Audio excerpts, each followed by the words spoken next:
Peace to brother fam.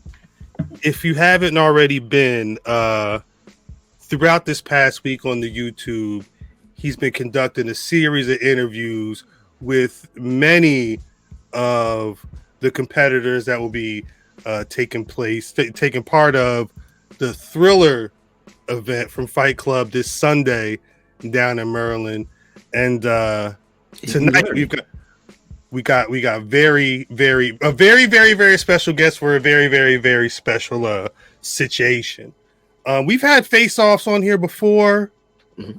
The last time we had a face-off, it looked like the Brady Bunch. It was every square was occupied. But this week we've got two very special people in here for a face-off because, of course, Moses and Eel O'Neal are going to be facing off at Thriller this Sunday in Maryland, and we wanted to get the both of them on the pod to have a little discussion about what's going to go on this Sunday. So Eel O'Neal, Prolific Moses, thank you for joining the pod.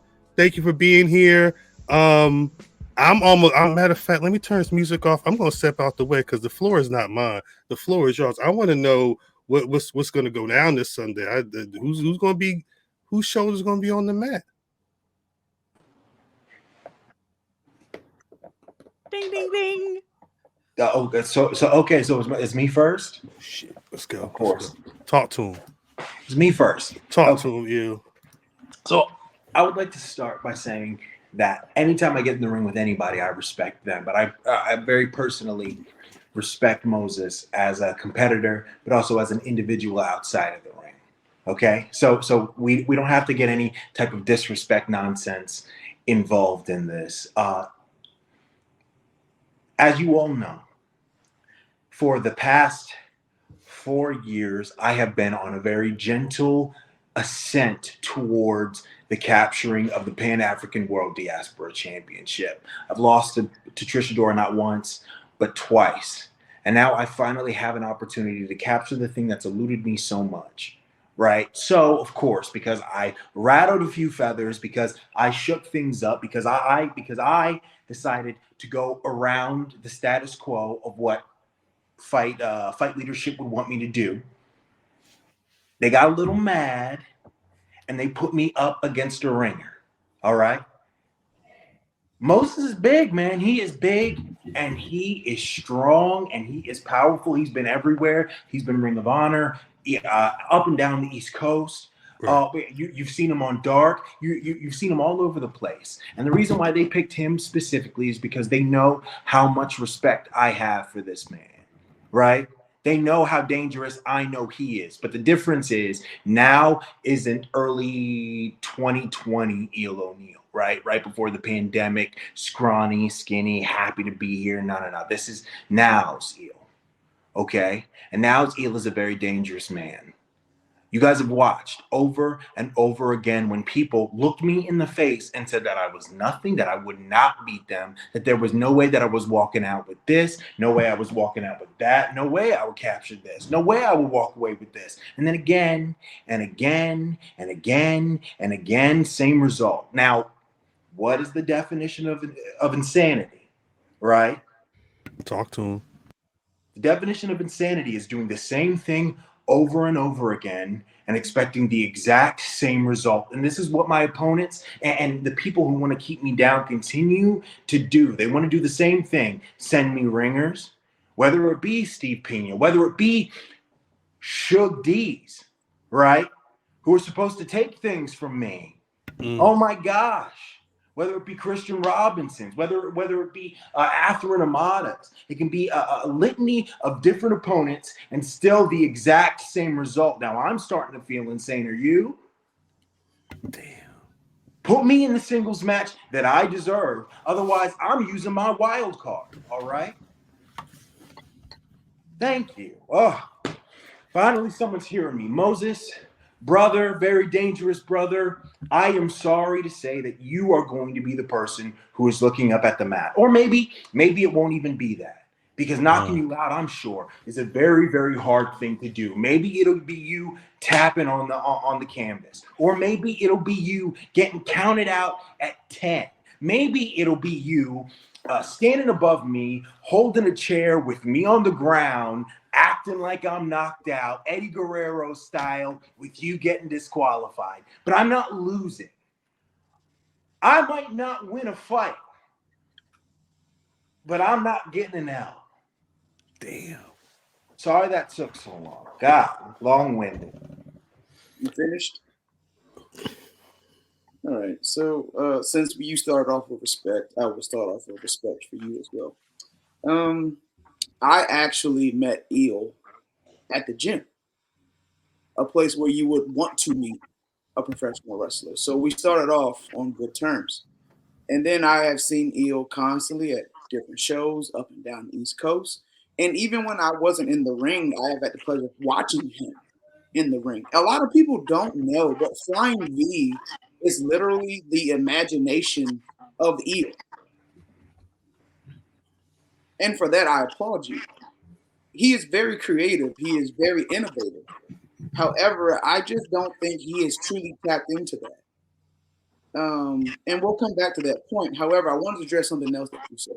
You said that you are not the same Eel O'Neal from 2020. You have gone on a journey. You are a bigger, stronger Eel O'Neal, which makes you now dangerous. Well, the difference between me and you is that you have just found danger. I have lived in danger my entire wrestling career, facing the biggest and baddest at every level that I have gone to. So while you may have just gotten to danger, I live dangerous. That's literally my lane. That's literally what I love to do. That's literally how I love to wrestle. Dangerous. You want to slug it out? We can slug it out. You want to throw slams? We can do that. You want to throw hands? We can do that. You want to use some weapons? We can do that. However, when it does come to you, Eel, I just feel like your creativeness hasn't peaked. And that is what's holding you back. You name wrestler after wrestler after wrestler that stands in your way. They are not what's holding you back. You are holding yourself back because you are afraid to let yourself go. And until then, you will be held back. Now, I cannot speak for Pod and why they gave you a match with me. All I did was got a message saying, hey, can you be here on this day? Fine. And then the match graphic came out. That's the way I live. I don't care who I wrestle as long as I wrestle and I have somebody's ass to whoop. But you, sir, have something on the line, which makes this even bigger of a match because now all I have to do is keep you from getting there. So now who's really the dangerous one, you or me? Because now I have a mental edge on you.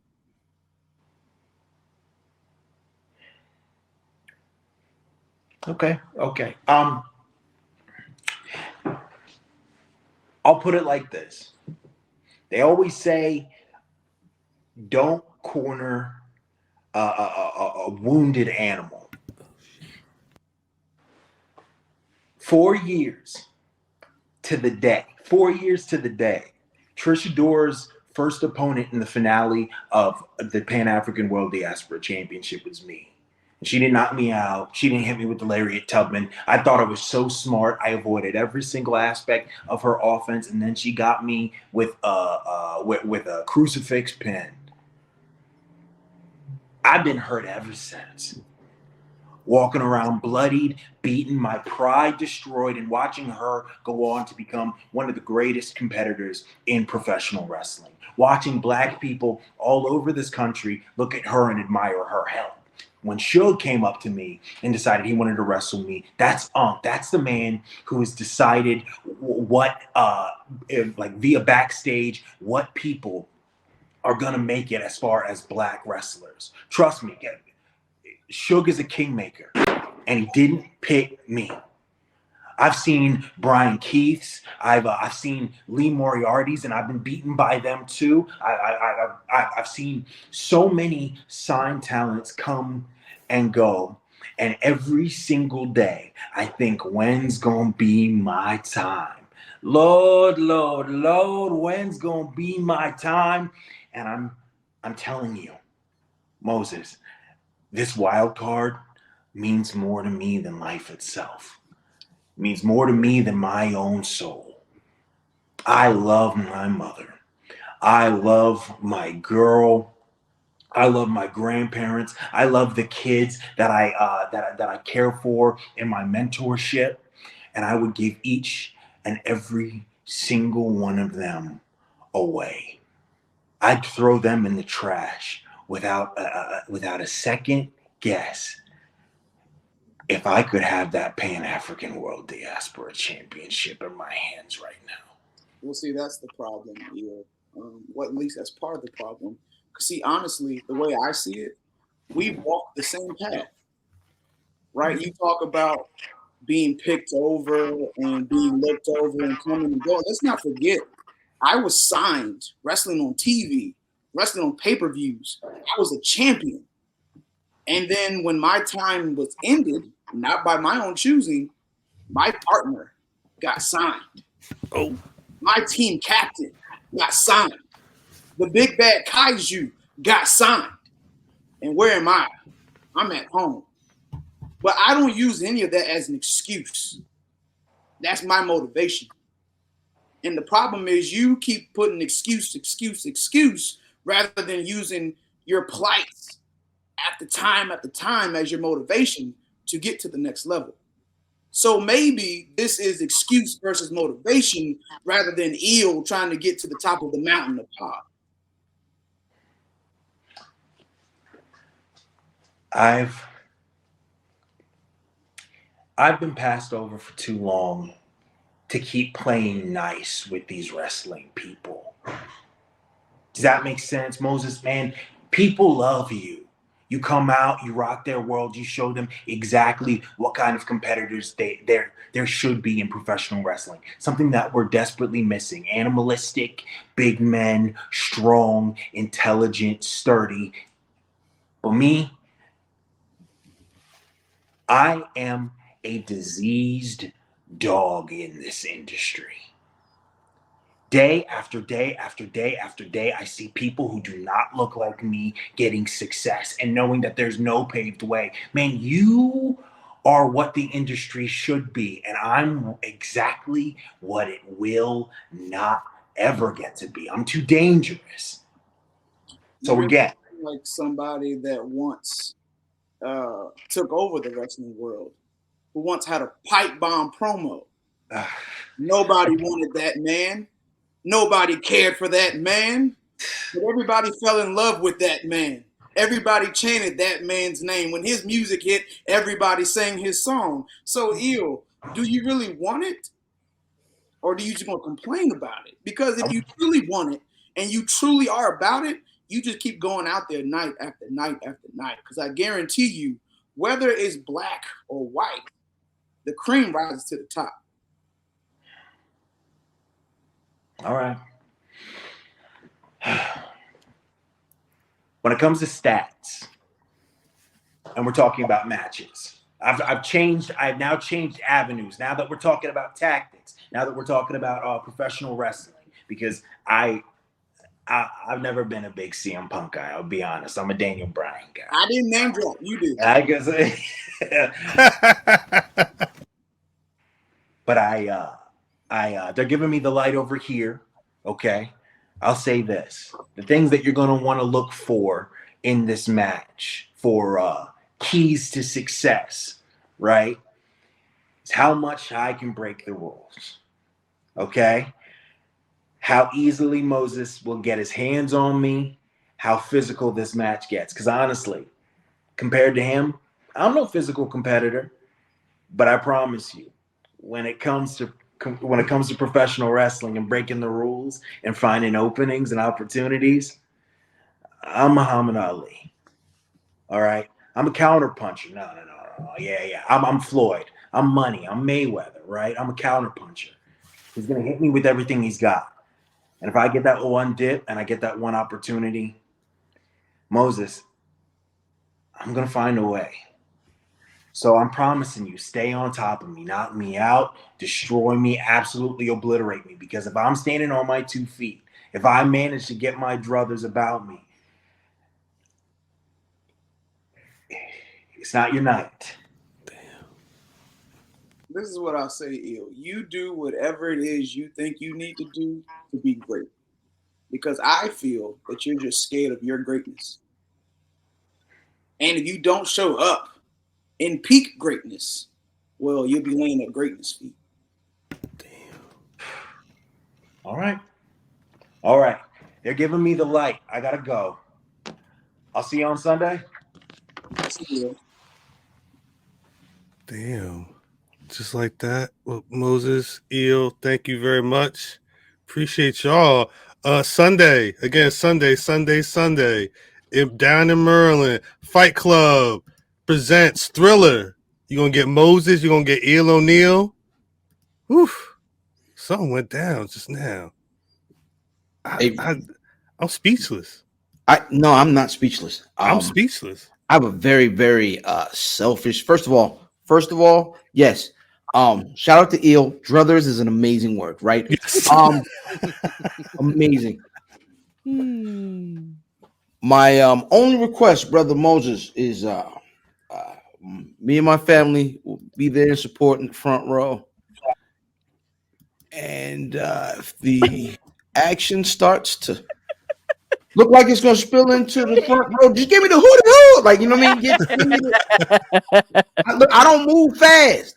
You know what I'm saying? I just move with purpose. So if y'all are coming, so, hey, really quick though, Moses, before we let you go, what's different about like fight and the environment of fight that you because I've seen you win championships up at MCW. We've seen you all up and down the East Coast, like you were talking about. Well, what's different about fight as a promotion, and what is it, that keeps folks like yourself coming back to work there? The audience and just the atmosphere. It's one thing to go and compete on the big stage, right? But it's another thing to be able to do it for your people. And that is one of the biggest things ever. And I just kind of look at it like, look at what Dion did at Jackson State, and look at like how he like put eyes on that, and like it became a big thing, right? And then he left to go to Colorado, and look how many people like us are now like paying attention to Colorado. Like, when the last time you stayed up for a West Coast game to 2:00 in the morning, double overtime to watch Colorado play? You haven't. Pod has that same feeling, right? Because there's not a lot of promotions like us in the DMV area. And that's why it keeps me coming back, and why I think it's still a great promotion. Hey, man, that's amazing. I'm really, really excited about. I'm going to be honest. When you were on last time, when we did the Takeover versus STP, even though Kaiju was playing video games in the background, and we got a lot of Bougie and a lot of Bougie. What's the other kid? PJ? Was this PJ? I believe it was PJ. Yeah, PJ. We didn't get a lot of Moses talking, and I'm gonna be honest. I haven't had a chance to hear you talk a lot, and I am impressed. I definitely enjoyed y'all back and forth, man. If we looking at the Wikipedia page for Moses as a performer, what does it sound like? What does it say? What the folks over here in this chat over here that may not have heard of you? You know what I'm saying? What can you tell them, like, what matches should they watch and all that? I mean, that's a great question. Nobody's ever asked me that.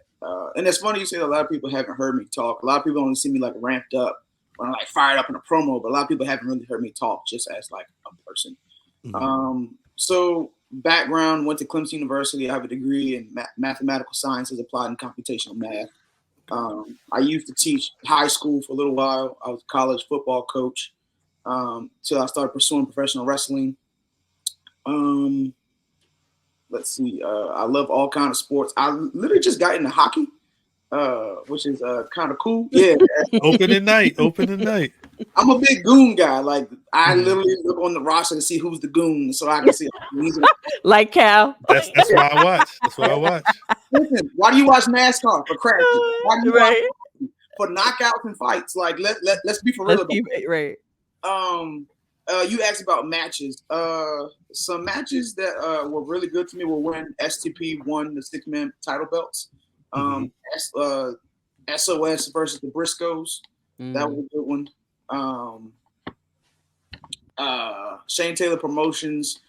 I think it was versus Kenny, Dragon Lee.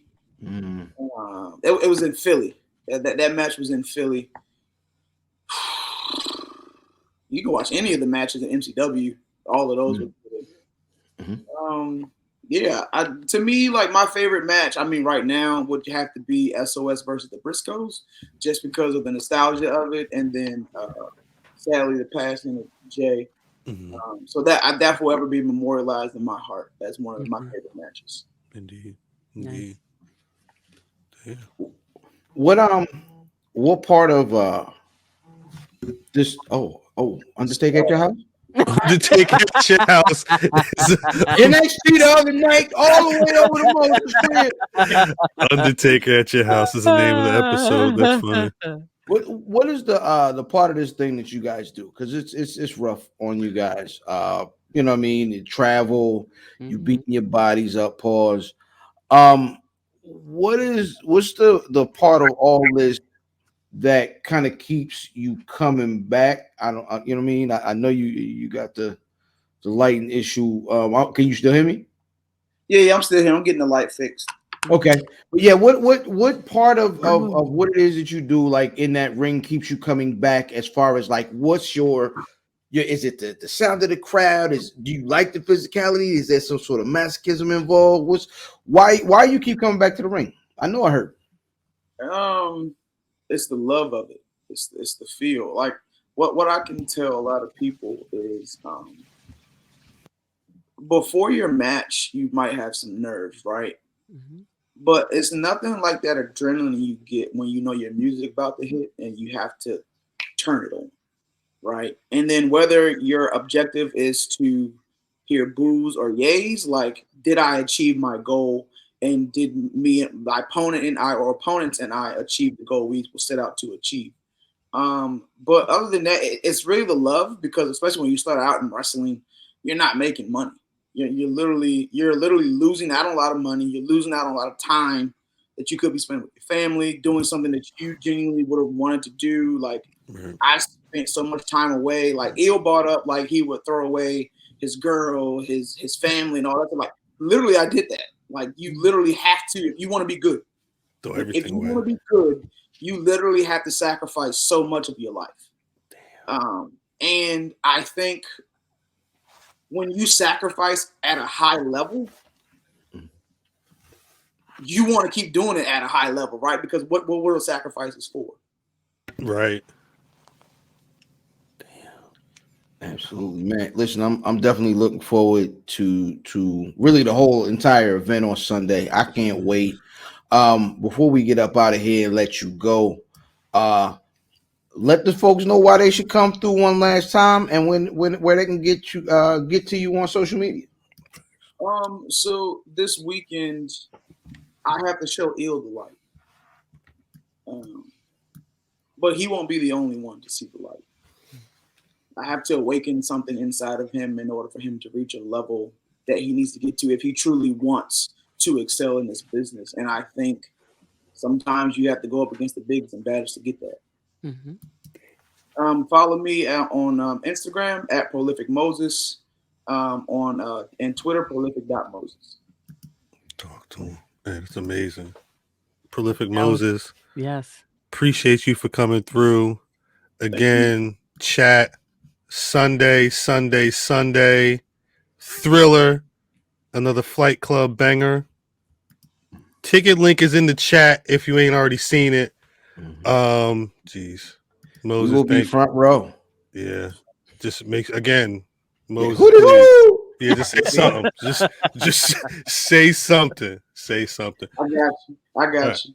All right, Moses. Take care. We got to get to the rest of the show, but salute. Right. Thank you for coming through. Thank you. You too. Peace. See you Sunday.